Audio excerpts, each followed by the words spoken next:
Dear students, welcome on board to lectures on advanced company law. This is a subject of great importance and it is one of the papers carrying 100 marks in your professional program course of the ICSI. Now, I'll take you through all the lectures. Now, today's session will be on the subject of charges. It's comparatively a small chapter. There are 19 lessons, 19 chapters. We will first start with the lecture on charges. Now, before I go into the subject of charges, I would like to give you some tips to prepare for the exams and pass the exams. Now, you are a student preparing for an exam. There are three classes of students. The one who prepares for the exams. The second is the persons who have passed the company secretary's exams and either they are employed or in practice. The third is the researchers. All three are students of the law because every day we learn new things, but as far as you are concerned, your objective is to pass the exams, and my objective is to ensure that you pass in flying colors. Therefore, I will restrict my lecture to the nuances of how to prepare for an exam. Of course, I may transgress into areas of practical importance now and then, which you should not mind. Now, I would like you to start your preparation for the exams by preparing all the chapters scientifically. When I say scientifically, it means that you should read the books prescribed by our institute thoroughly and also have the last 5 years exam papers with you or the guideline answers. This is your core preparation. Apart from this, maybe a book you can refer 1 or 2 books, but I would advise you not to refer to too many books because you will get confused if there are so many books available in the market, and if you go on buying these books and try to read the company law, you may land up in a big confusion. Therefore, my advice to you is just stick to the institute's material, which is really very good, and then also get the guideline answers for the last 5 years. That means 10 examinations. Of course, part of the examinations may come under the earlier act, that is Companies Act 1956. Doesn't matter. You just have to look at the corresponding section in the 1956 Act when you refer to Companies Act 2013, because many of them overlap. Of course, there are some changes in the 2013 Act, but to have a better understanding what it was earlier, you may have to go back to Companies Act 1956. That should not deter you. And then don't do a research. You are at a stage when you are not supposed to do a research on the subject because there is no time for you. Exams, you hardly get time to read for the subject, and at this point of time there is no point in referring to too many books, and a book like Ramayana will be very interesting, but there is no need to read such books because that is for the researchers to do it. Now, one more advice I would like to give you is don't get into group studies, because of experience I am telling you that the group studies result only in chit-chatting. The students waste a lot of time going from one place to another and finally land up chit-chatting. The effective study hours will be hardly anything compared to the time spent. Therefore, it is better that you don't get into group studies. Maybe today's you have all the facilities like email. You can exchange notes with your friends on a particular point, so that saves you a lot of time. The next point you should concentrate is focusing on a particular chapter at a time. Because when you are reading incorporation of a company, don't get into other chapters, don't get confused, don't go and refer to those chapters when you are reading a particular chapter. So focus is another hallmark of a good student. Then at least you must spend 12 to 14 hours a day reading, particularly when you are on a leave for examination, maybe 1 month, 1.5 hours. It's ideal time for students appearing for the exams, final exams, maybe all the groups. Ideal leave that you should get is about 1.5 months if a person is working in any organization. If you are not working, then getting 1.5 months leave, anyway you are on holidays, so you can spend that kind of time, 12 to 14 hours a day reading. Have a good sleep, particularly before the exam day. You must get good sleep. If you don't sleep well, if you start setting up to 1 a.m. in the morning and then get up at 5 o'clock and start reading again, because normally students get into panic mode. You should not do that. Even if you think that you are not prepared well, sleep for about 6 hours so that the exam time you are fresh. And then just before the exams, don't panic. It would be advisable for you to reach the exam center at least half an hour before the exam starts. You must plan it out well, giving allowance for traffic jams, so that when you go to start the exam, you're in a peaceful mind. With a peaceful mind, you can start the exam. Because I find some students, they come in the last minute sweating, and then by the time they settle down, it takes another 10-15 minutes. They lose precious hours. Therefore, you must come to the exam hall at least 30 minutes before it starts. Then don't panic. The moment you see a paper, question paper, don't panic. Maybe 1 or 2 questions you might not have read, but it is better to stay calm and then spend the first 10 or 15, maximum 10 minutes, I would put it that way, that you read the question completely, all the questions completely. Because if there is a choice, you can choose a better choice instead of straight away starting on a particular question. And then last, never leave any question unanswered. Attempt all the 100 marks. Even if you have to abandon one answer midway, abandon it, go to the next. Because if you attempt all the 100 marks, there is a likelihood of that you will get some marks. If you don't attempt a question, you don't get any marks. Therefore, you must see that you do not leave any question unanswered. With this in mind, you should go for an exam well prepared.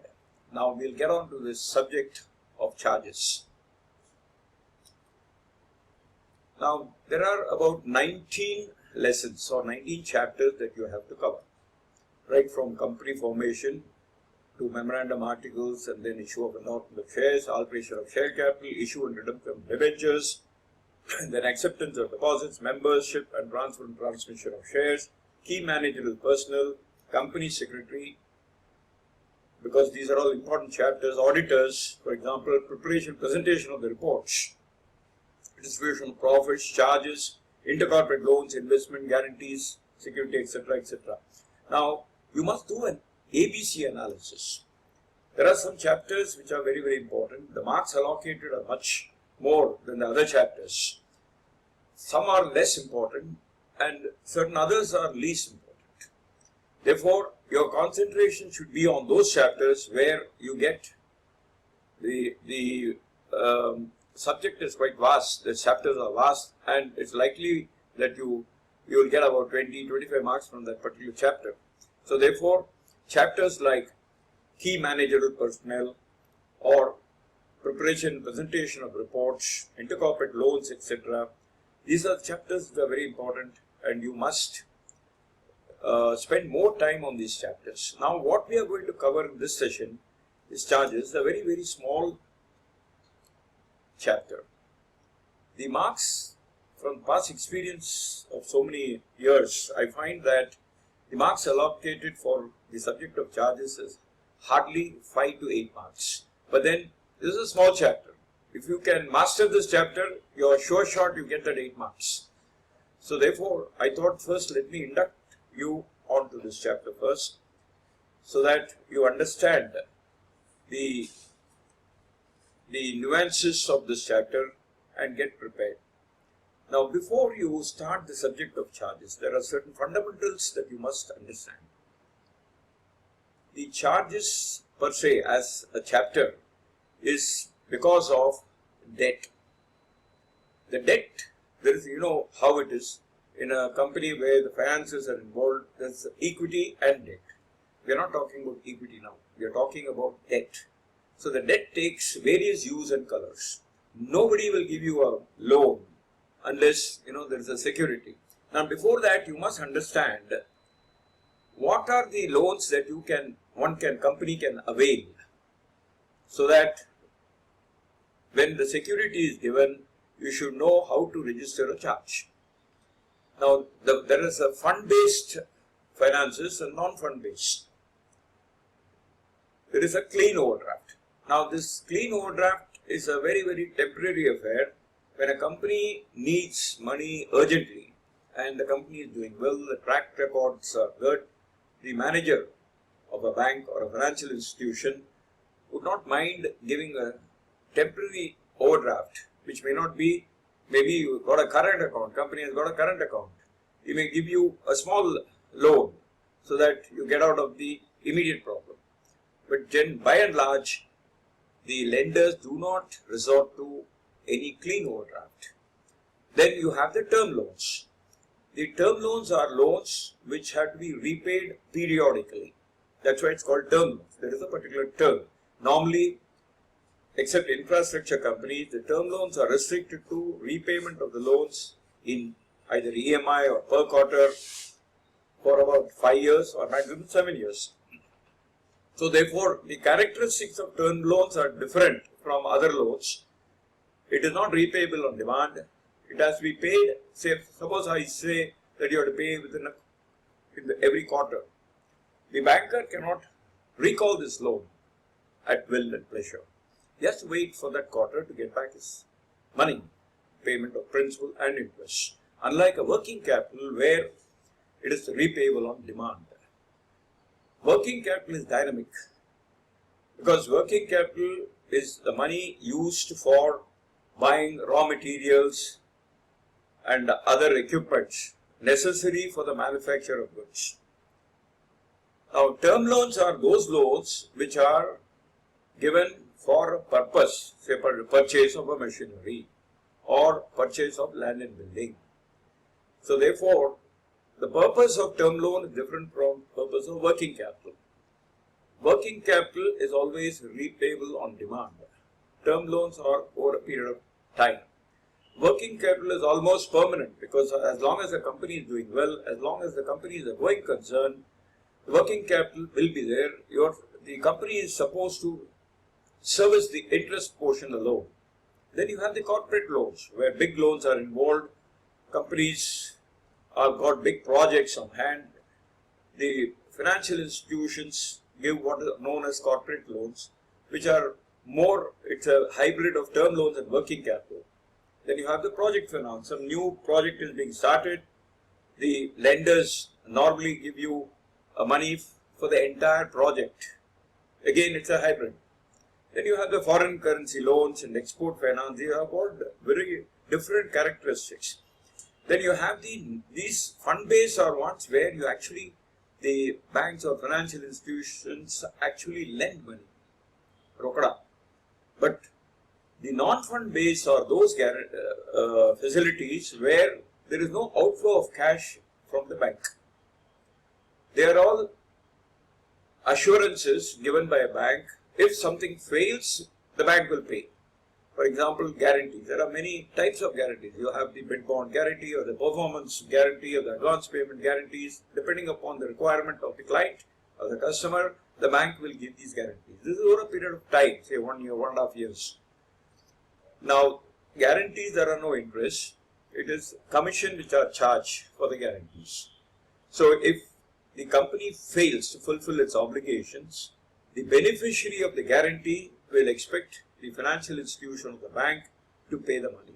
So it's a contingent liability. It also does not appear in the balance sheet of the company because it is a contingent liability. It will appear as a form of notes. Now you have letters of credit. It can be import or export letter of credit, where the company, let us take for example the export LC. The company does not know who the exporter is, neither who the importer is in the other country, neither does the importer know who is going to send the material. The exporter cannot expect the importer to give him advances, and the importer cannot expect the exporter to send the material and wait for his payment. So therefore the banks come in between. We will get into this later, wherever that subject comes. There are deferred payment guarantees also. Now let us get to the next, because having understood this characteristics of these loans, we will be able to understand the subject of charges better. Now, no bank or financial institution will give you a loan without any security. It has to have a fallback. Suppose there is a default. The company defaults on payment. The lender, who is normally banks, financial institution, NBFCs, or even an individual can lend money. But then when they lend money, if there is a default on the loan, they have to have a fallback. Therefore, they take securities. So securities can be either primary or collateral. The primary security is one where the money is given for a particular purpose. Say for example, you want to buy machinery. It's a term loan and the security will be that particular machinery. Or building, or you want to construct a building, the money is given for constructing that building, it is for a purpose, particular purpose. So that becomes the primary security. Now, that may not be enough. The lenders would like additional assets as security apart from the primary security to safeguard their interests. So they will say, come on, give me a collateral security. It could be a director's property, or it could be a company's property where they have not funded. It is free of encumbrance. So this security is called a collateral security, where there is no direct funding for this particular thing. Now, what are matters which are covered under the chapter of charges? Under the Companies Act 2013, we have 11 sections dealing with charges, and we have 12 rules under the Companies Act Registration of Charges Rules. It's not Companies Act, it is Companies Registration of Charges Rules 2014. We have, under these rules, we have 10 forms for various types of registrations. Now let us examine each section, each rule and the forms. Now if you go to section 77 to section 87, corresponding to the earlier Companies Act 1956, we had section 124 to 145. Now the new act has compressed the number of sections but kept the essence of this subject intact. Now let us start with section 77. There are 3 or 4 sections are very important. Section 77, 80 and 87. Now section 77 is a section where the company has to seek registration of a charge. Now before that, let us understand what is a charge. Now, of course the rules, will come back to the rules as and when we are discussing the rules. Now let us understand what is a charge. Now you have to visualize, because the charges as a subject which is very, very abstract. Now let us imagine a tree. It has got leaves, etc. It cannot stand on its own.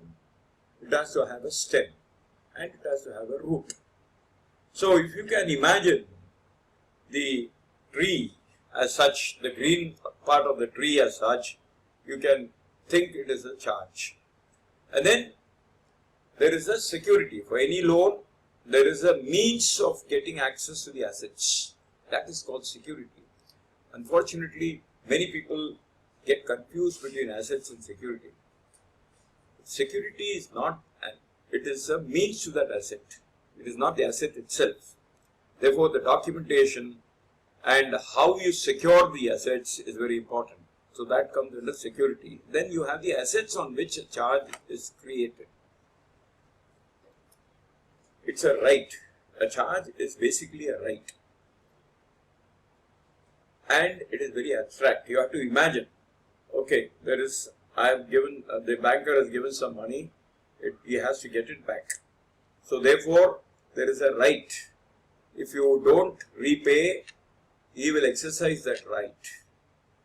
Therefore, it is abstract. Now, there are two types of charges.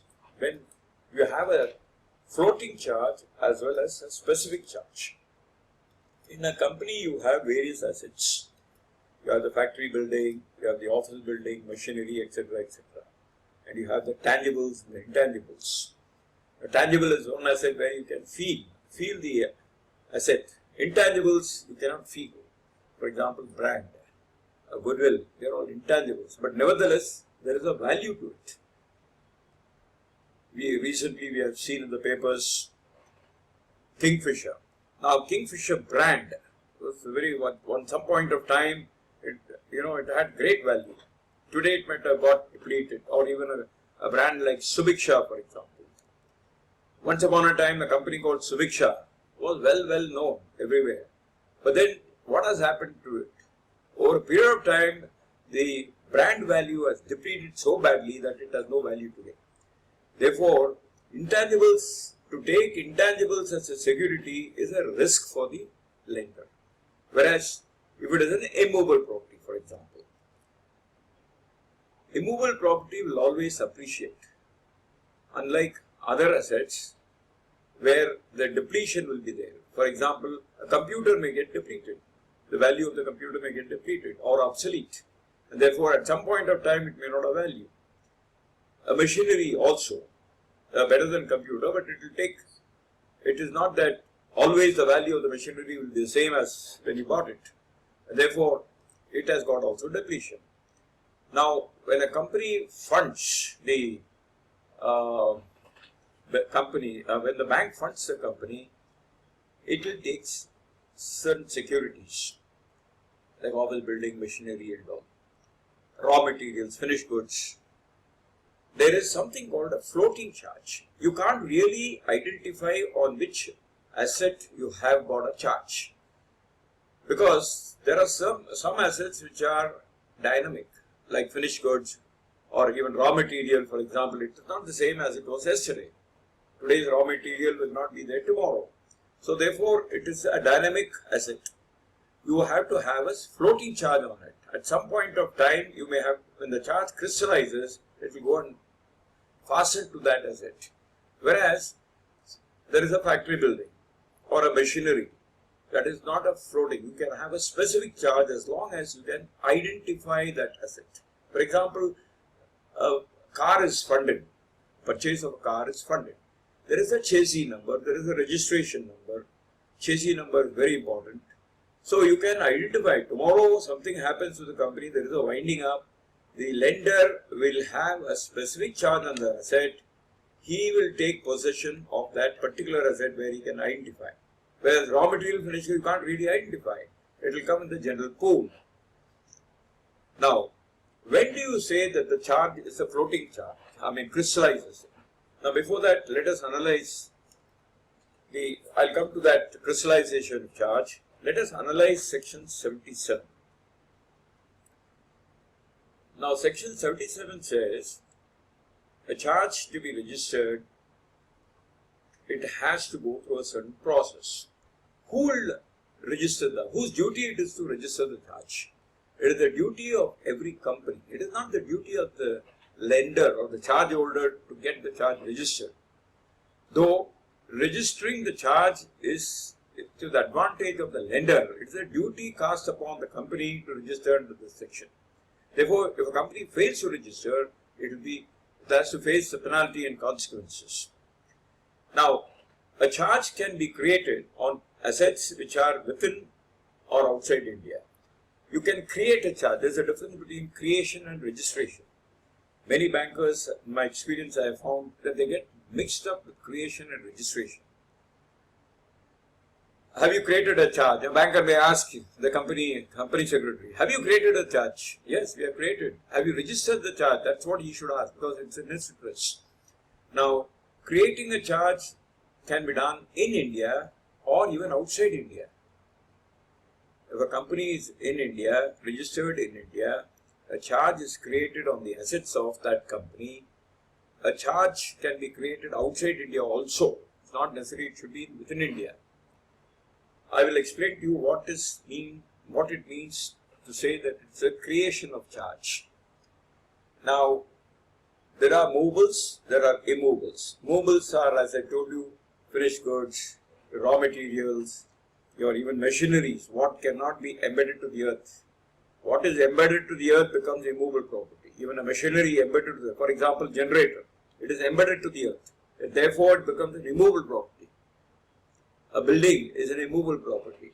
Land is immovable property. But you have movables like intangibles or tangibles, equipments, computers, etc. They are all movable property. Now, there are different documentation for either mobile or immovable. When you're talking about movables, when do you say a charge is created? Now, there is an agreement between the charge holder, that is the lender, and the company. There is a documentation. You have to execute a document. Company has to execute a document, and then when you execute, that is known as creating a charge. In that document, there is a clause to say that I am agreeable to subject my assets to a charge.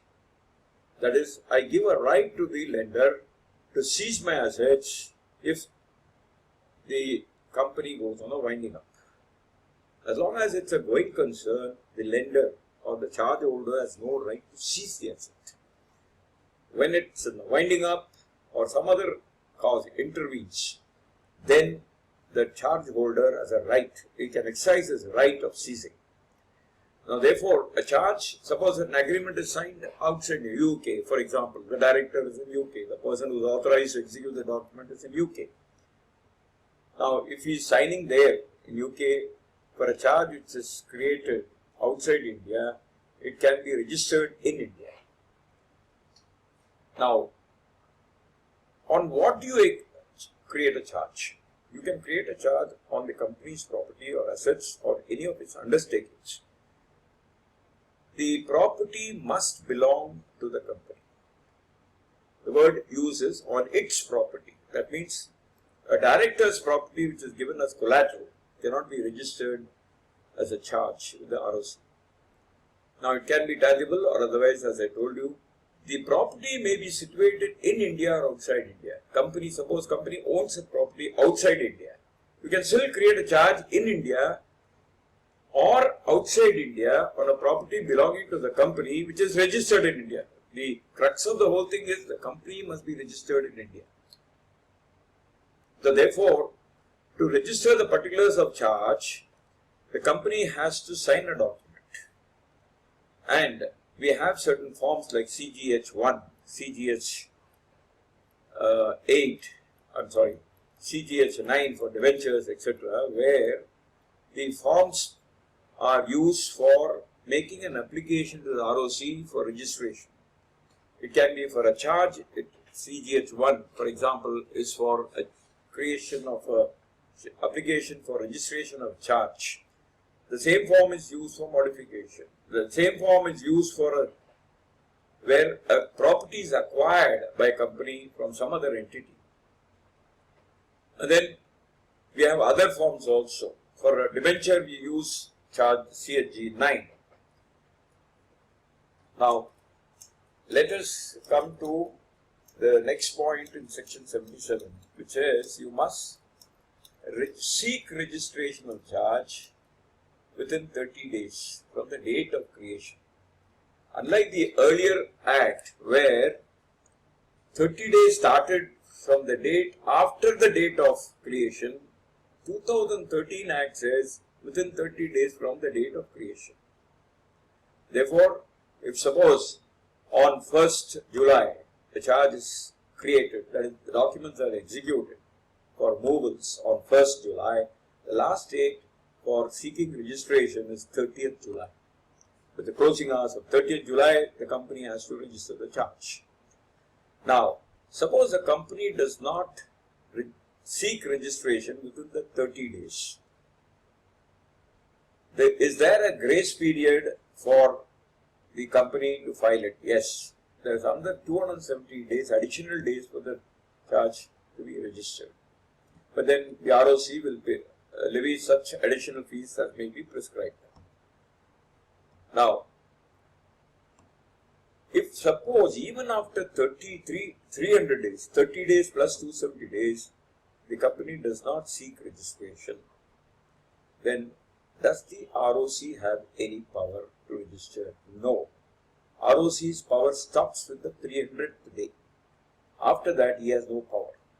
The company shall then approach the regional director under section 87 for condonation of delay. Suppose after 400 days, then the condonation of 10 days can be done only by the regional director. Earlier, the powers was vested with company law board. Now it is now transferred to the regional director of the particular region. Now, even if there is a delayed registration, it does not prejudice the right, any right acquired in respect of any property before the charge is actually registered. Now, earlier Act, 1956 Act, there is a difference between 2013 Act and 1956 Act in this connection. There, suppose I go for a condonation of delay with the company law board or regional director. Once it is condoned, the charge related back to the date of creation. Suppose I do it after 400 days. The charge is effective, or the charge holder or the banker or financial institution can claim the charge from the day it was created. Now it is not so. It is now from the date of registration. From the 400th day only this lender will get a right. In between, some other charge holder for the same company has borrowed money from another lender and he registers the charge first. That second person second lender gets the priority. That is what it means, provided also that any subsequent registration of a charge shall not prejudice any right acquired in respect of any property before the charge is actually registered. Now, where a charge is registered with the registrar under subsection 1, that is 77(1), the ROC has got a duty. Once he is satisfied that the mechanical steps of registration is complete. When I say mechanical steps are complete, it means the company has sought registration of the charge in the prescribed form, that is CGH1. The company has paid the fees, whatever fees, within 30 days, depending upon the authorized capital, the fees prescribed, whether the company has paid fees, whether it is in that particular form, CGH4. If all these, whether the form is signed properly, if he is satisfied with all this, he shall issue a certificate of registration. Now, it should be very clear that there are very clear judgments on this. The registrar certifies only that the mechanical steps of registration is complete and therefore gives you a certificate. He does not vouch for the validity of the charge. Suppose the charge itself is defective, suppose the documents are defective, then he is not responsible. He just issues a certificate. Tomorrow you cannot go and question the ROC, how did you register a charge when the charge itself is defective? When the documents are defective, there is no relation between the document and the form. That is not the ROC's lookout. Of course, prima facie, he has to ensure that whatever attachments are there in the CNG form, there is a nexus between the forms, the attachments which are there in the form and the form itself. As long as that is there, he will go and register. And he will issue a certificate in CHG2. There is a particular form for charges, CHG2. He will issue that certificate, and once he issues a certificate, it is a conclusive evidence that the charge is registered. Notwithstanding anything contained in any other law of the time being in force, no charge created by company shall be taken into account by the liquidator, by any other liquidator, unless it is duly registered with Section 1. Now, the subject of charges, it gets triggered, or the right to claim the asset gets triggered only in the case of winding up. As long as it's a going concern, there is no right of the bank or the financial institution to seize the asset, as I told you. It shall be once the winding up takes place, a liquidator is appointed, he shall ensure that the charge has been registered, otherwise the loan becomes unsecured. Though repayable, it is still unsecured, and the bank or financial institution which has not ensured that the charges are registered has to stand along with the unsecured creditors like suppliers, deposit holders, etc. Therefore, the law is very skewed. On one hand, it casts a duty on the company to seek registration of charge with the registrar. On the other hand, the affected party is the lender, because if the company does not register the charge, it does accept the penalty, some fine and all, it does not stand to lose in a big way. Whereas the lender stands to lose in a very big way, because you might have lent in crores, and then if it is not registered, it becomes unsecured. So no lender, whether it's a bank or financial institution, NBFC or even an individual lender, will not take a chance when he lends money to a company. He has to ensure that the charges are registered. Therefore, when money is given to the company, loan is given in advance to a company, you can find the banks and financial institutions will go after the company to see that the company registers the charge. A certificate of registration that given by, as I told you, but nothing in this subject 3 shall prejudice any contract or obligation of repayment money secured by a charge. The company cannot take a stand, the charge is not registered, therefore the money is not repayable. Whether the charge is registered or not, it is repayable to the bank, whether it's secured or unsecured, it is repayable. Under the Contract Act, the company can go to the court and get the money back. Now, there is certain conditions under which a charge can be registered. The charge must be created by the company. You cannot create a charge on somebody else's property. Company cannot create a charge on some other, say for example, a director's property. It has to be created by the company. And the director cannot create a charge on the company's property unless he is authorized to do it on behalf of the company. That means there must be a board resolution giving authority to the director to create a charge. Therefore, the lender cannot create a charge on the company's property. In those days, I have found that if the company is not creating the charge, the financial institution used to file the form, and the registrar, due to inadvertence, it will be registered. But that's not a valid charge. Charge must be created by the company. Then, the charge must be on a property belonging to the company. It cannot be belonging to anybody else. As I told you, there may be a director's property on which the collateral security is taken. Since the property does not belong to the director, it does not belong to the company, a charge will not be registered. Therefore, you have to ensure that the property belongs to the company. There are very often we find that there are many associate companies, sister companies, where one company's property is given as security for another company's loan, in which case the company which owns that property and which is giving it as a security for another company for a loan being availed by that company, the company which is giving the security need not borrow. But if it is going to give its property as a security for another loan, that company must register its charge. And then the charge must be for those items which are listed in Form CGH1 itself. There is a list of charges for items for which a charge can be registered, like unissued capital. Then you have the movable assets, immovable assets, interest in immovable property. What is interest in immovable property and what is immovable? There's a small difference between these two.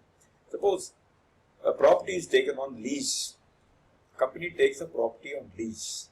The property may not belong to the company. If it does not belong to the company, company has no right to create a charge on that property. ROC will not register that charge on that property simply because it does not belong to the company.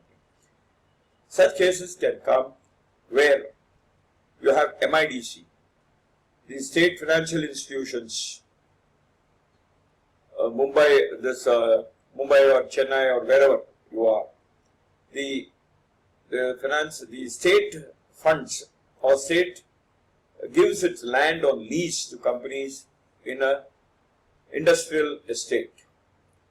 The land belongs to the state through one of its organs, like a financial institution, or say for example in a city like Chennai, it may belong to CIDCO. In a city like Mumbai, it may belong to MIDC.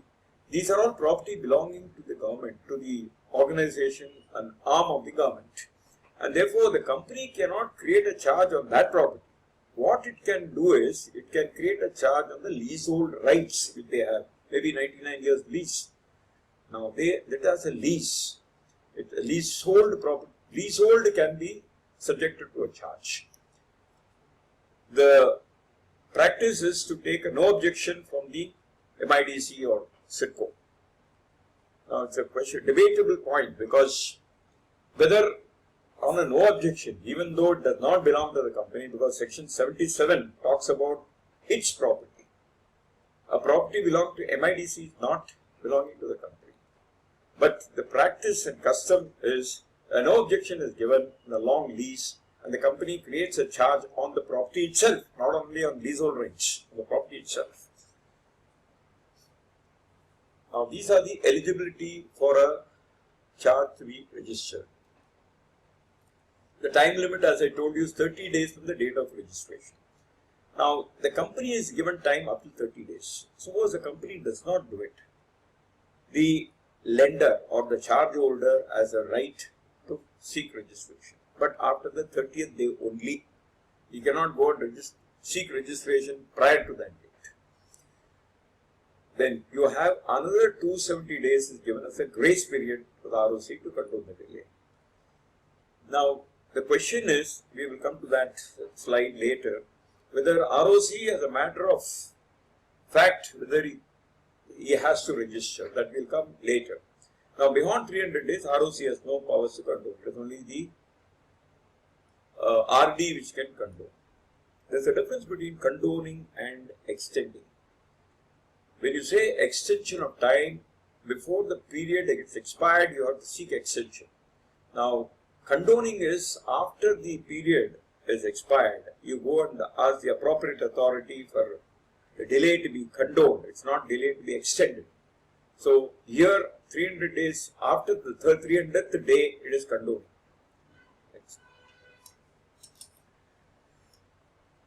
What is the consequence of non-registration? As I told you, on a winding up, the loan becomes unsecured, but the debt is recoverable. But the company has to pay the penalty under the section, whatever has been prescribed as a consequence, it has to face that. It is a duty cast on the directors and the company for registering the charge. Now, I'll come back to that diagram where I showed you specific and floating charges. There is something called crystallization of charge. This is a very important topic. There may be a question on what do you mean by crystallization of charge. You have floating charges, you have specific charges. The moment something is getting triggered, as I told you, winding up. A winding up petition has been filed, it has been admitted in the court, and the court orders winding up. It triggers a winding up, and the floating charges suddenly goes and fastens on to those assets where they have a charge, that is, where there is no specific charge. A specific charge always supersedes a floating charge. Even if it is registered at a later point of time. Suppose a floating charge is registered on, say, 1st of July 2015 and a specific charge is registered on 1st July 2016. Even though the point later in point of time, the specific charge has got priority over the floating charge because you can identify the asset of which a charge is created, and therefore the lender who has given money for that specific asset stands in prior as a right over the other lenders who have given money for floating charges. Then application for the registration of charge, where ROC has got the power to call whether the company has any objection for him to register a charge. When the company fails, the ROC has got a power under section 78. He can write to the company and ask the company whether they have any objection for a charge to be created, registered, where an application has come from the charge holder. Suppose the company fails and the charge holder wants to seek registration under section 78, the charge holder can apply for registration and the ROC has to give a time of 14 days for the company to respond why he should not register the charge. If he does not receive any response, he will go ahead and register a charge in favor of the lender. Then this is the section which gives you in detail the powers of the ROC, what I explained to you, section 77.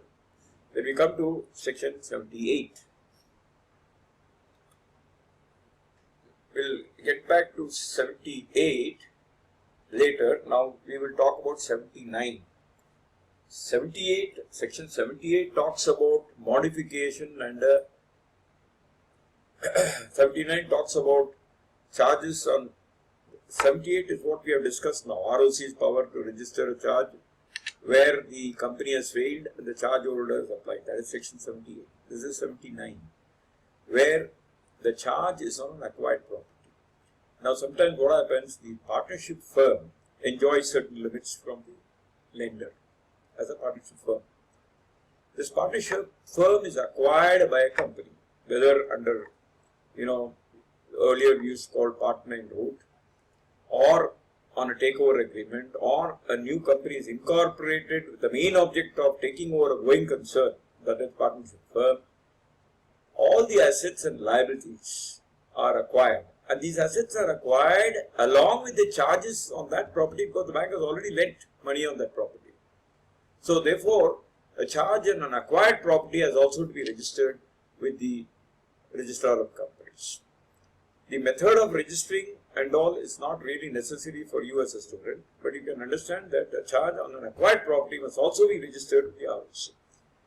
Then what constitutes modification? There is something called modification to a charge, which is talking about registering a charge and a modification. A modification is one which disturbs the charge. Now, for example, a company has taken 100 crores money, loan. The company, in the course of its business, gets an enhancement from the same bank, say another 100 crores. That constitutes a modification because the charge is diluted to that extent. A property of, say, 300 crores was taken for a 100 crore loan. Now another 100 crores is given. The property gets diluted in terms of, when the property is taken over by the liquidator, the property gets value of 300 distributed for 200 crores to the same lender. So therefore, a modification is one which disturbs the charge. It can take any form. For example, there is an interest rate revision. Again, there is a disturbance to the charge. Or an additional property is introduced for the same loan. Again, there is a modification. All these modifications must be registered just as you register a charge. Now, when a company fails to register a charge within the period specified in section 37, that is 30 days or 300 days, without prejudice to its liability in respect of any offence under this chapter, the person whose charge is created may apply to the registration charge along with the instrument created for the charge. Now, when we go back to section 77, you will find that it is not necessary that there must be an instrument to register a charge, because the word if any is used in section 77. I can register a charge merely on a board resolution. If the intention of the company through the board is to create a charge on an asset, I may not have an instrument for registering a charge. This is a typical situation where corporate guarantees are given. In most of the banks, almost all the banks, when a corporate guarantee is given, corporate guarantee is taken from the company for a loan, the document doesn't talk about any asset being subjected to a charge. And therefore, the question very often arises because the banker is not aware whether, many of the cases, times the banker is not aware why the charge is not being registered. Where can you register? If you don't subject any asset to a charge, how can it be registered? Because we saw that there must be a property on which a charge should be registered. In a corporate guarantee, where is the property? And therefore, suppose the guarantee fails, can be revoked, then what happens? Therefore, it is advisable for the bank to have a board resolution. The intention of the company must be to repay the loan. If they don't repay, they should allow the lender to take hold of the assets on which a charge is created. And therefore, a corporate guarantee where the charge is not created, only a guarantee like letter of comfort. If that company doesn't pay, we will pay. Another company is taking a loan and another company, associate company, is giving a corporate guarantee. It happened in your Kingfisher case also. The other companies gave corporate guarantees. Now, if the company Kingfisher has failed, then the bank or lenders can exercise that right of corporate guarantee given by the other companies. But it can go under the Contract Act only, because there is no charge which is registered. Therefore, it is advisable that the lender, before accepting a corporate guarantee, insists on a board resolution, because board resolution itself will say that the assets are subject to a charge if there is a default. Because the section says instrument if any, there is no need for taking any instrument. Now, I also told you within 14 days the ROC has got power to call for objections.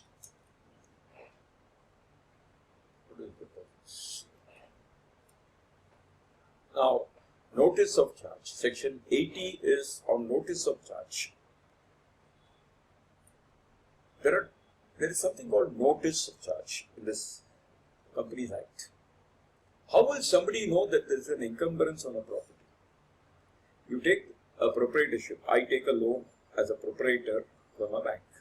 We exchange documents. I sign the document.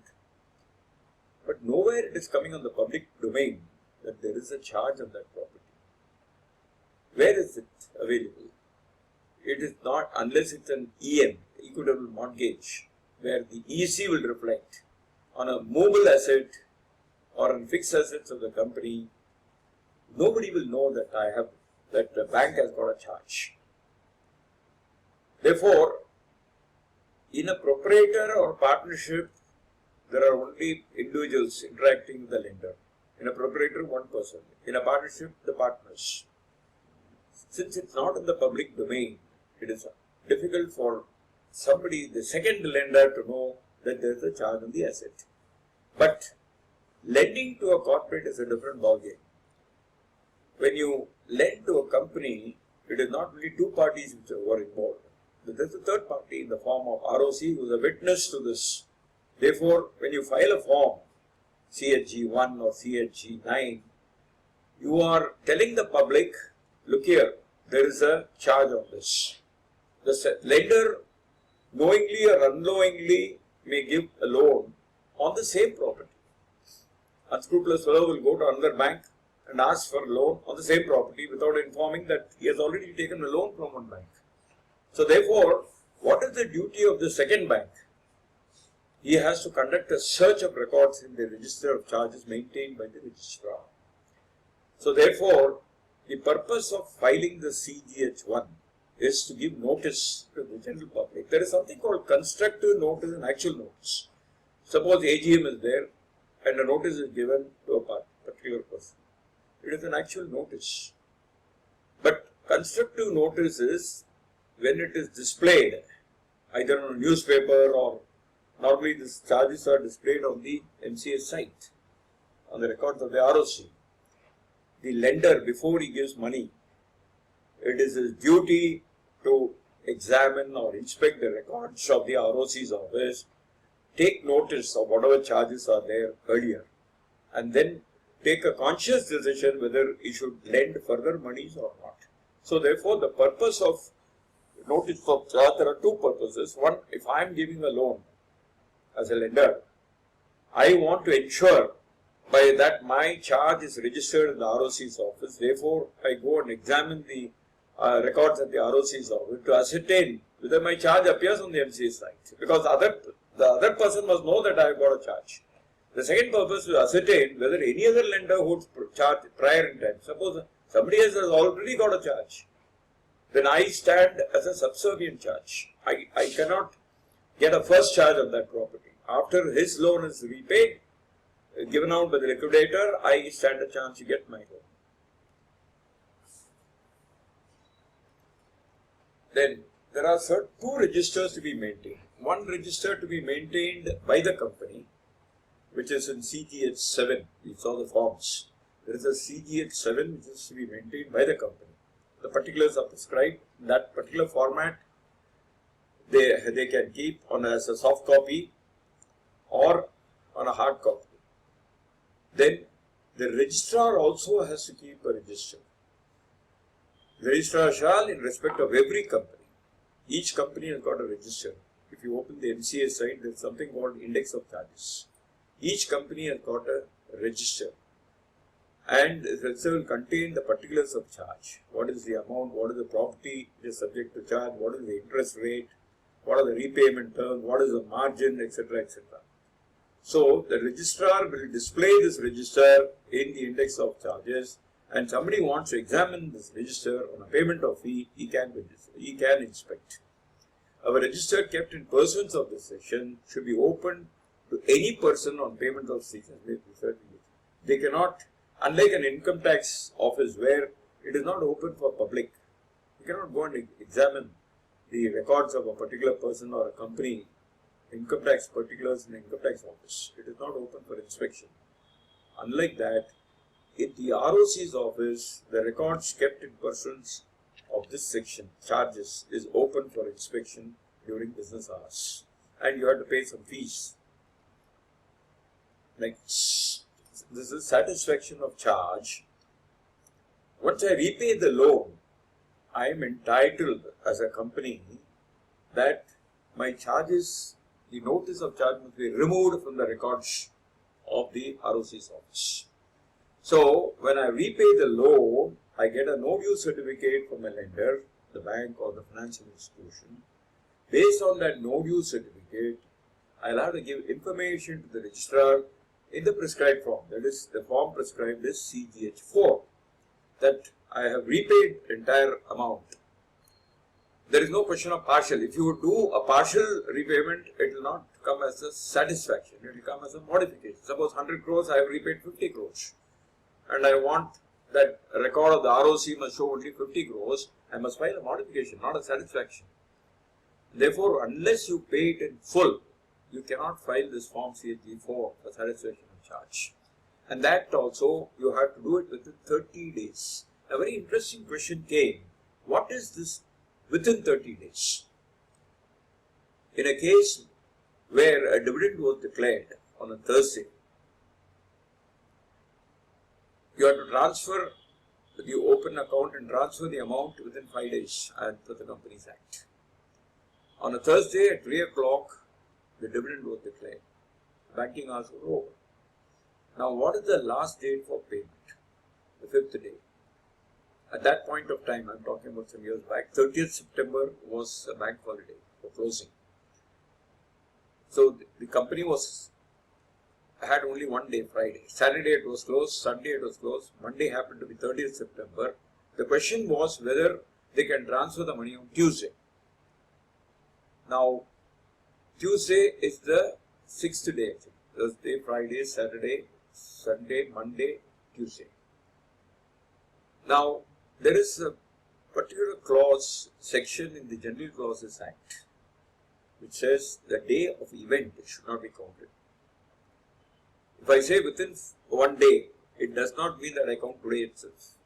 So there is this today I have to exclude. Therefore, a date of declaration of dividend has to be excluded to calculate 5th day. So they could pay that on Tuesday. Similarly, the word used here is within a period of 30 days from the date of such payment. Unfortunately, the program designed in the MCA is that it takes into account the date of the event also. The 30th day you have to pay, you have to file this form. And if you don't file this form within 30 days, you have no extension of time. The grace period, like charges, the CGH 1 can be filed with an additional fee for the next 270 days. Here there is no grace period. If you don't file it within 30 days, the next recourse is only to go to the regional director for condonation of delay. Now, once the satisfaction, the form is filed, CGH 4 is filed, intimation is received, the registrar shall, on receipt of such intimation, can cause a notice to be sent to the holder of charge, calling upon him to show cause within such time, not exceeding 14 days. So, it will be specified in such notice. As to why payment or satisfaction not, that is normally, though it is there in the section, no registrar gives a notice.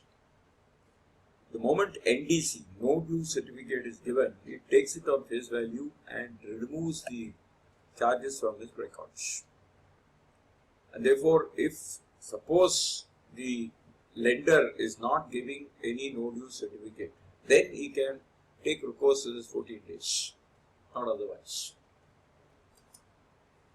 No, provided the notice referred to subsection shall not be required in case of intimation in this regard, specified form signed by the holder. Now, all these forms are being signed by the charge holder also, whether it is CGH1, CGH4 or any other form.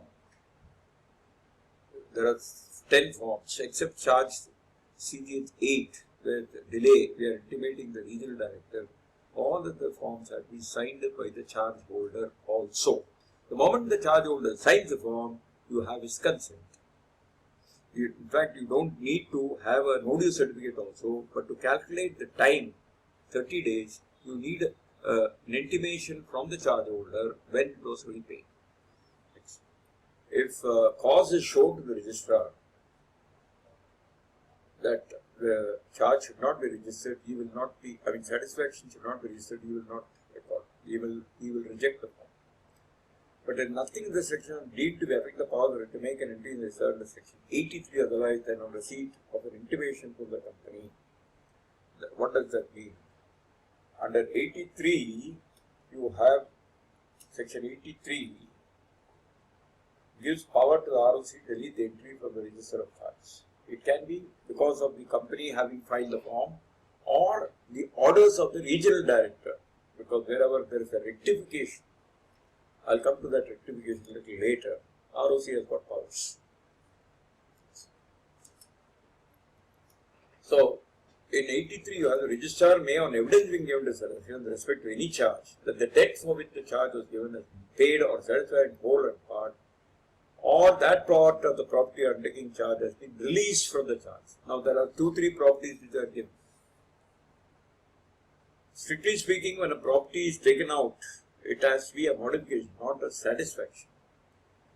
Now, that part of the property undertaking charge has been released from charge, ceased to form part of the company's property undertaking. Suppose one company is giving loan or its security as its property as a security for a loan being availed by another company, and this particular property is being released because the company has filed a application for registration of charge. Now that the loan is repaid or the lender says, okay, you take away the property, then this company can file the satisfaction. So the registrar has to enter the register of charges, a memorandum of satisfaction whole or in part, or the fact that the property has been released from the charge and ceased to form part of the company's undertaking, as the case may be. Notwithstanding the fact no intimation has been received by him from the company. That means he has got a suo motu powers to record the satisfaction. Registrar then shall inform the affected person 30 days of making entry in the register kept under section 1 of 81. Then there is one section called 84 which talks about appointment of a receiver or a manager.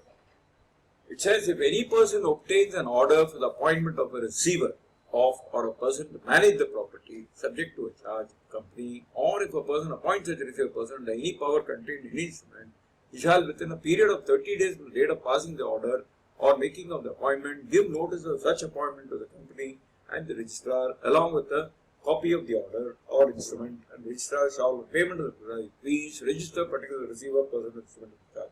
This happens normally in the garnishee order, where a receiver is appointed maybe because of income tax dues. So that intimation, once he receives, he will revert back to the company and say that somebody has been appointed receiver and the charge is being registered in his name. Any person appointed subsequent shall, or ceasing to hold such appointment, give to the company and the registrar notice to that effect, and the registrar shall register such notice. He cannot ignore. He has to take cognizance of such notice. As I told you, there is a duty cast on the company to maintain a register under section 85, giving all the particulars in prescribed form. The prescribed form is CGH 7. It says every company shall keep its registered office a registered charge. You cannot keep it in a branch office. You have to maintain this register in the registered office of the company. And in that particular form CGS 7, which gives all the particulars, provided that a copy of the instrument creating charge also be kept at the registered office along with the register of charges. Now, the register of charges is open for anybody, but the copy of the instrument is open for inspection only by the charge holders, not by anybody. Register of charge and instrument of charge kept and essentially open for inspection during business hours by any member or creditor without any payment of fees, or by any other person payment of such fees. That means any other person can do it, but it has to pay the prescribed fees for inspection. And what can be inspected is only the register of charges and the instrument of charges, nothing else. This is unlike the 1956 Act, where the instruments and all were not open for public. It was only meant for the members and the creditors. Now, 86 prescribes the punishment for contravention of these sections, section 77 onwards. It says, if any company contravenes any provision of this chapter, the company shall be punishable with fine, which shall not be less than 1 lakh rupees, but which may extend to 10 lakh, and every officer of the default shall be punishable with imprisonment for a term which may extend to 6 months, or with fine which shall not be less than 25,000 rupees, but which may extend to 1 lakh rupees, or with both. There's a very, earlier Act was talking about 500 rupees. Now 2013 talks about a fine which shall not be less than 1 lakh. So ROC also has no power to reduce the fees. There is no discretion for him. So it has to be 1 lakh. If the company fails to register, some ROC suo motu can take action, or on a complaint by charge holder can levy a fine of 1 lakh and above, but can not exceed 10 lakhs. And it is not only the company which is punishable, every officer of the company who is in default shall be punishable, including the company secretary. And therefore, and that too, the punishable with imprisonment for a term, which may extend to 6 months, or with fine. That means it is compoundable. So, it is not and fine, it is or fine. So, therefore, when a fine is paid, it is possible that the the application for a compounding can be accepted by the regional director and allowed to condone the delay. Now, this is a very important section 87. As I told you, section 77, 80 and 87 are very important. You can expect a question. Now, there are questions like what is the difference between specific charge and floating charge? I'll be giving in the form of notes these differences. And this section which is pertaining to continuation of delay is very important because it gives the registrar and the ROC certain powers. For example, it is not as a matter of right that you can claim condonation of delay by the registrar. He has got powers to condone the delay. He got 270 days he can condone, but you can't expect. You can't, as a matter of right, you cannot say no, I am paying additional fee, you condone. It is for the registrar to get satisfied that the reasons are genuine and there is no mala fide intention for the company not to file. As long as he is satisfied with an additional fee, he has got power to register. Same is the case with the regional director. That section 87 has got two components. One, the omission to file with the registrar the producer of any charge credit company or any charge subject to which any property has been acquired. Look here, we also talked about a property which is being acquired by a company, like partnership firm or any modification of charge. All this can be condoned by the central government through the regional director for omitting to file with the registrar. So, yes, there is no time limit. Even after 10 years, he can condone this delay. But ROC has got a time limit, only 270 days. So, therefore, the RD has got this power. He has also got one more power. If there is a misstatement in the particulars of charge, something is left out, but there is a nexus between what is given in the attachment and the form, and suppose the property is left out, and then the company or the charge holder wants that property to be included, then he goes with the petition to the regional director under section 87 and get the charge registered, rectified. There are cases where several years the form CGH 5 or earlier CGH 4 or the earlier form 17, it used to be called form 17, was not filed by the company. So much so the index of charges will be reflecting the charge to be lying, where actually it is not lying. But the company has not taken any steps to see that the form 17 those days and now form CGH 4 to be filed. Therefore, it appears in the index of charges as if the company, some charge holder or whoever it is in favor of, is still holding the charge. Now, there could be a delay of 10 years, 15 years. There are cases where, IDBI, ICICI, they were financial institutions earlier. Today, they are banks. Now, if you go after 15 years, the officer in charge in the bank will say, we do not know, do you have any loan number, etc., etc. Company is not able to give any loan number because their records also is devoid of such details. Therefore, the other course of action is you ask the bank to give a no due certificate based on the statutory auditor certificate that there is no loan owed to the bank or financial institution as on date. Based on that, the financial institution or bank can issue the no due certificate based on which you can file the satisfaction of charge. There is a possibility that even with the certificate of lender or a financial institution or bank may decline, because today's officer may not want to take a risk saying that this loan is closed. And there, the company, if it is prudent, will go to the regional director and file a petition and say that we have already paid the dues back to the bank. Then the regional director will call for a hearing. Normally, when there is a condonation, there is no hearing as such, but when there is a rectification, there is a hearing to be fixed by regional director.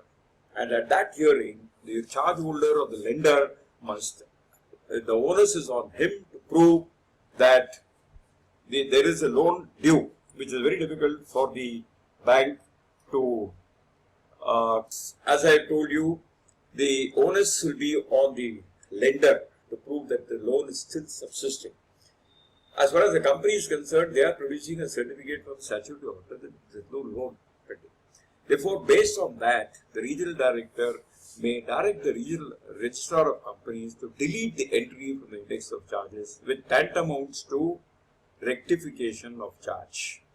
And therefore, these are the two powers the regional director has got. One for condoning the delay, the fine filed, or an omission is there, he can get it rectified.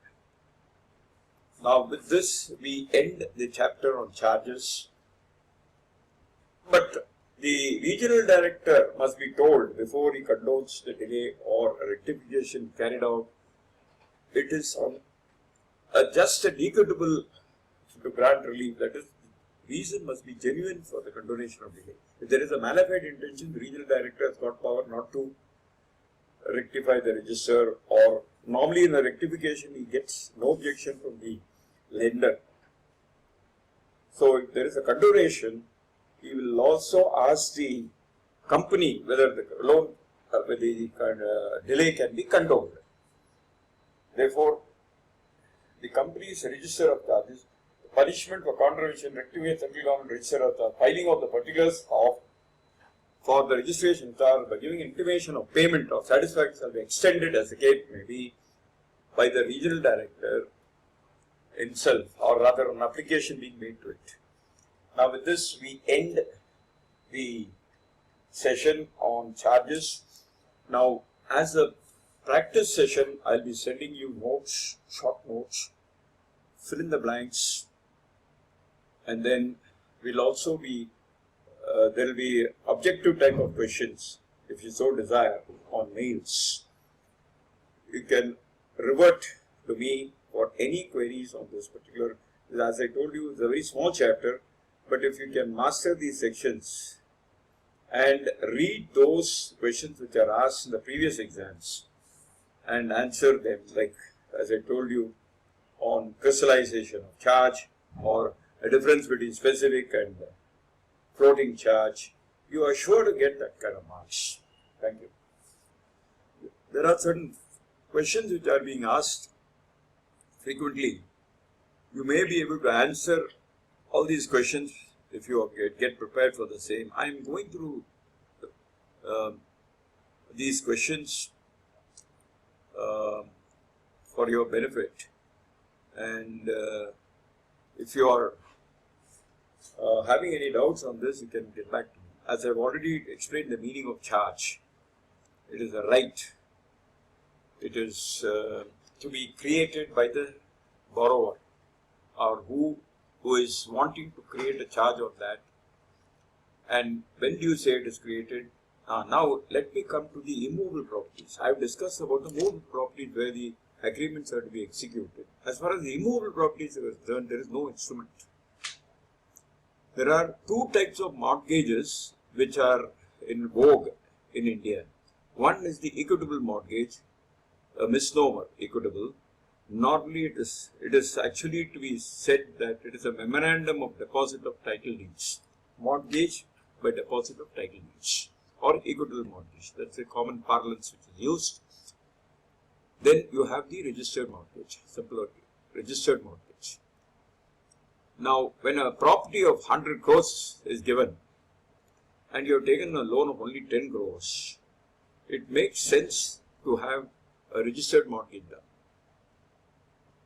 Because equitable mortgage, the essence of equitable mortgage is that you go to a bank, the borrower, the company, the authorized representative of the company will go to the bank and deposit the title deeds with the bank, and also convey the intention of the company that the company wants to create a mortgage for a loan against a loan which has been sanctioned or being granted by the charge holder. So the equitable mortgage will be in favor of the charge holder.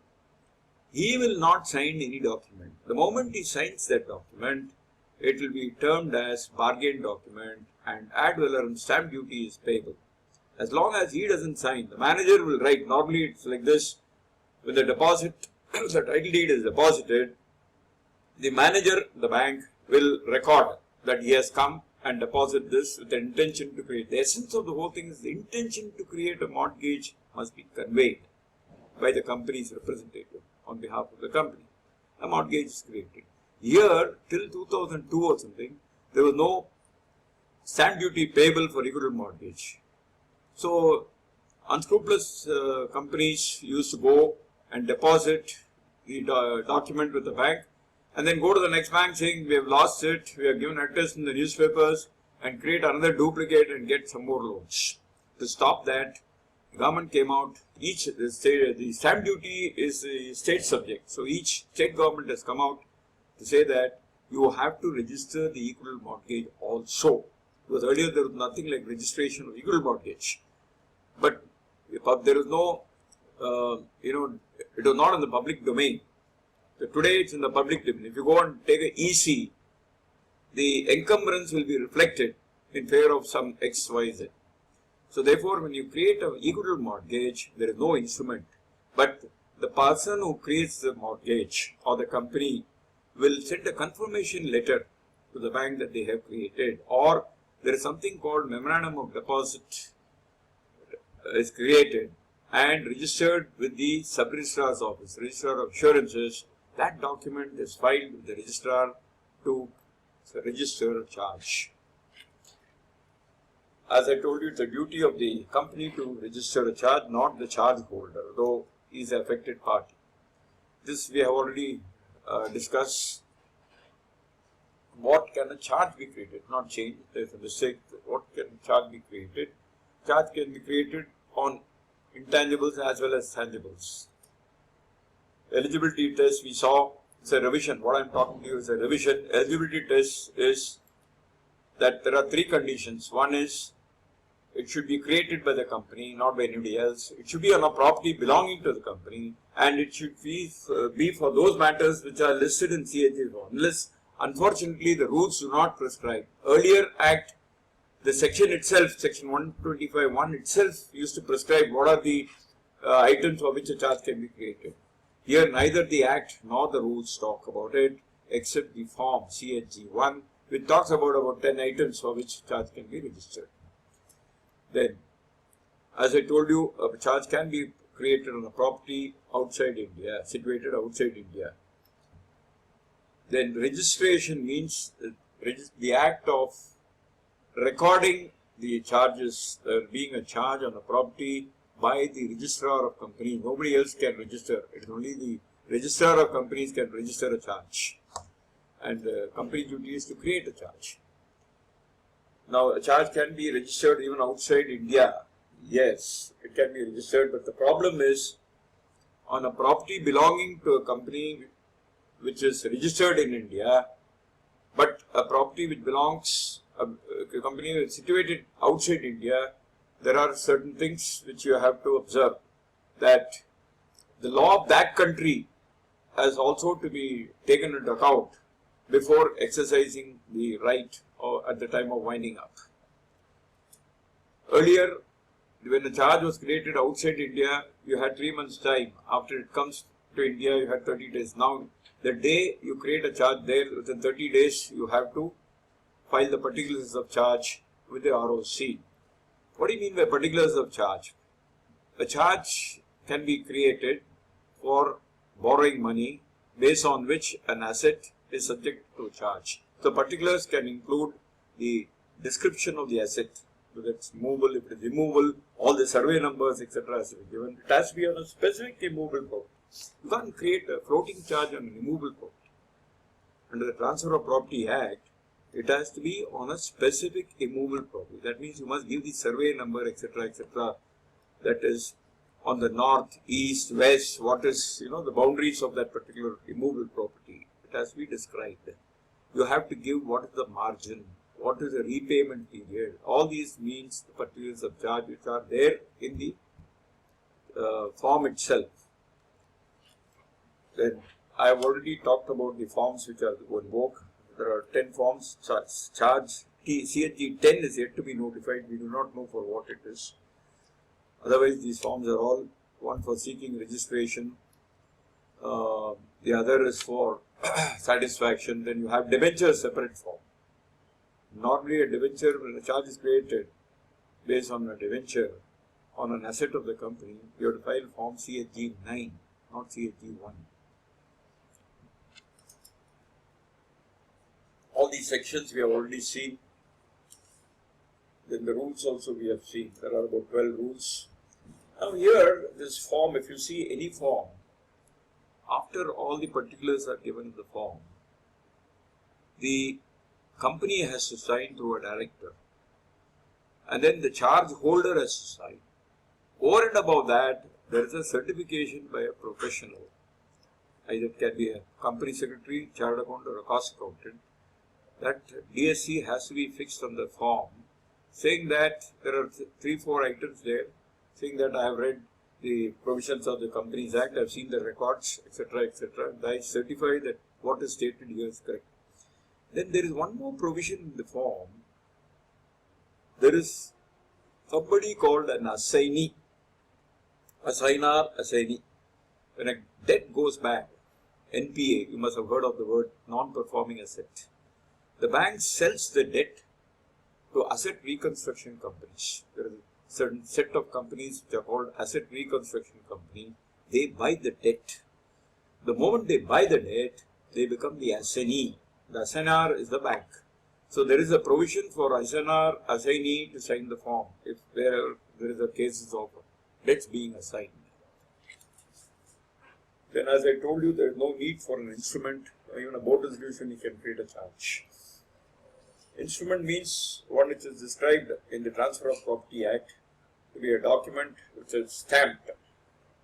So there is no need for an instrument for creating a charge.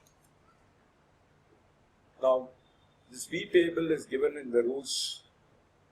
Fee payable rules, separate rules are there, and you can go according to that. When there is a delay, every month the ROC charges extra for the delayed registration. This we have already seen. What is the time limit? 30 days, 300 days, and then no delay, no time limit for RD to control. Now, how should a copy of every instrument evidencing the creation of charge be verified on the property of the company? Now, the instrument evidencing any creation of charge can be verified by going through those documents where it is very clearly said the property belongs to the company. There is a difference between a fixed and this floating charge. Fixed and floating charge are specific, it's called specific or fixed charge, and a floating charge. The characteristic features of those have been described earlier, and you can also expect this in the form of notes which I will be giving you on your request. Now, as I told you in the diagram, a floating charge gets crystallized the moment something intervenes, like a winding up. It goes and fastens onto the assets, and that is called crystallization. Now again, there is something called pari passu charge. If suppose 4 or 5 banks or 2 banks together give loan on an asset as security, there is a charge. Who will get more is what is important. Who will get first and who will get more. If it is a pari passu charge, the lenders will get pro rata. Suppose somebody has given 80 crores, another bank has given 20 crores on a winding up. When the proceeds of a winding up are distributed, the bank who is given 80 crores will give 80% of the proceeds and the balance 20%. There is a first pari passu charge, second pari passu charge. There are set of bankers who will have first part. After that is exhausted, the second pari passu charge on a pari passu basis will be entitled. Yes, you need a pari passu agreement for pari passu between the pari passu charge holders. Otherwise, how else will you establish a charge? Each bank has to say that I agree for the other person also to hold charge. So therefore, an agreement is essential. A subservient charge is a second charge. For example, one bank, say State Bank of India, has got its charge registered prior in time. Then Canara Bank is coming. Now, what is a subservient charge? Suppose, as I told you, State Bank gets its charge registered first, Canara Bank second. Now, Canara Bank's loan, unless there is a pari passu charge, it's subservient to the charge created in favor of State Bank of India. Therefore, this is subservient to the one earlier taken. And chart to be created has to get a NOC on an immovable property, has to get a second charge holder, has to get it from the first charge holder. With that, we finish this discussion for the time being.